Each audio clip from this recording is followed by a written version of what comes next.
छत्तीसगढ़ के बालोद जिला मुख्यालय से एक मामला सामने आया है, जहां सदर मार्ग पर स्थित कपड़ा दुकान में खरीदी के बाद वापसी की बात को लेकर दुकानदार एवं ग्राहक के बीच मारपीट हो गई।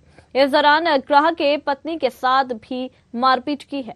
वहीं महिला के साथ मारपीट के बाद परिवारजन व छत्तीसगढ़िया क्रांति सेना द्वारा दुकानदार प्रशांत गोलछा को जेल भेजने की मांग की गई है। वहीं मामले को गंभीरता से लेते हुए एसडीओपी प्रतीक चतुर्वेदी ने कार्रवाई के आदेश दे दिए हैं। फिलहाल काफी गहमा-गहमी के बाद दुकानदार को गिरफ्तार कर जेल भेज दिया गया है।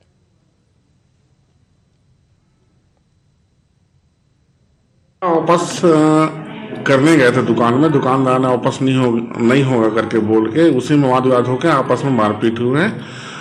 अभी महिला के पति और महिला थाना में आए हैं, उनके तरफ से एफआईआर दर्ज की गई है।